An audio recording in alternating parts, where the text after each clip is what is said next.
Okay, how you guys doing?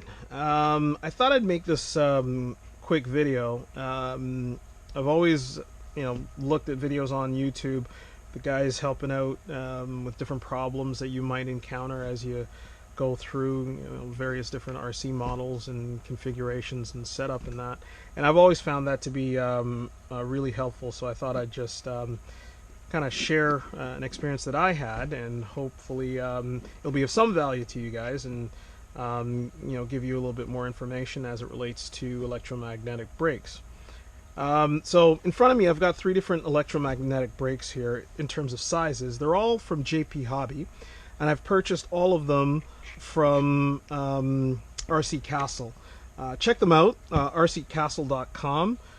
They've got some great deals on a whole bunch of different RC stuff, planes, parts, you name it, from Freewing, FMS to whether it's Dynam. I mean, they've got a lot of stuff, so you just check it out.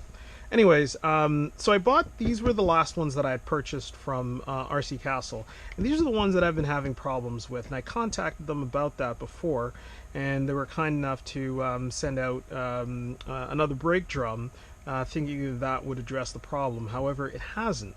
So let me just start by explaining what the problem is that I found. So if you look here at the 45 diameter wheel, I'm going to just bring this up a little bit closer to the camera. Hopefully you guys can make this out and see it. But the shaft, this shaft here that goes into your strut and your landing gear, and the brake drum itself is actually one piece that moves in unison. The shaft being connected by a square keyed piece that goes directly into the brake drum. So once you've actually activated the electromagnetic piece, the electromagnetic switch, I should say, it'll stop that from moving. So I activate it, doesn't move. Unactivate it, it spins on its own. Activate it, doesn't move. So if you look at the way that this moves, it actually moves in unison. Of course, the grub screw, the flat spot where the grub screw would go into, would stop this from spinning any further, right? Works great. Had that on my Yak 130 and F18, works absolutely awesome. This one, which is the 65 millimeter, the setup that they have in terms of connecting the shaft to the actual brake drum is a little different.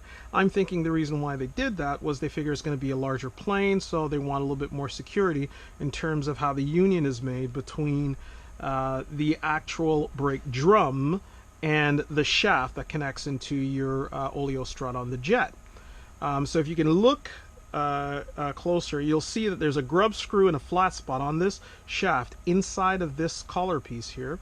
There's actually two if you look on the back side here, in order to secure that. So again, same idea. There's two separate pieces that move separately. The wheel itself, floated by the ball bearing, and the shaft and the brake drum itself connected through the grub screw, right? So once activated, same thing as the 65 millimeter, or sorry, the 45 millimeter. Flat spot is held in place with the grub screw into your oleo.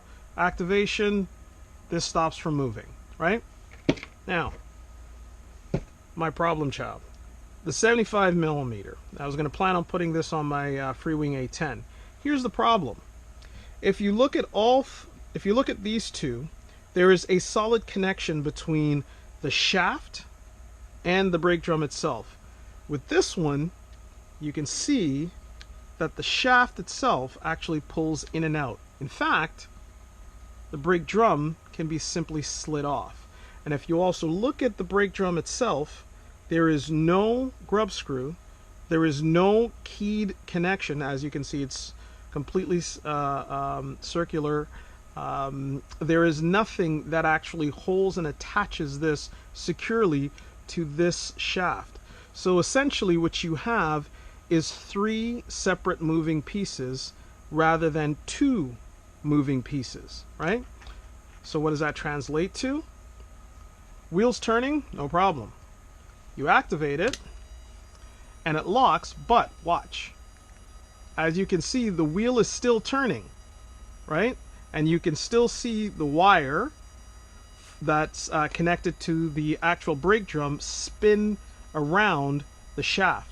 And what happens is that shaft, or that wire I should say, will get taut and break and separate, effectively making the brake drum and the wheel ineffective.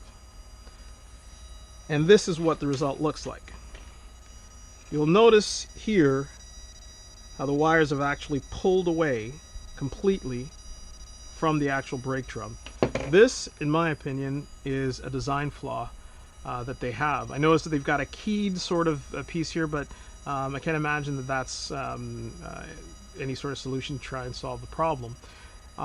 Because you have this free moving piece here, and again, you can hear the noise, the brake drum is actually engaged. So if you try to turn that drum, it won't move. Deactivate it, just moved, right? Activate it again, won't move, but the shaft will turn like that. That should not be happening. Not sure what they missed here and how they could have missed it, but clearly this shaft needs to be secured to that drum, and you cannot secure it if there's not a grub screw, if there's not a keyed way similar to what they've got here on the 65 mil, or that they have here on the 45 mil, all of which I bought from RC Castle. And like I said, they've worked great except for this one, so I'm gonna have to contact them again and see if they can address that for me. So just a heads up, guys, if you've got a larger jet and you're thinking of using these, they won't work properly. All right, cheers, have a good night.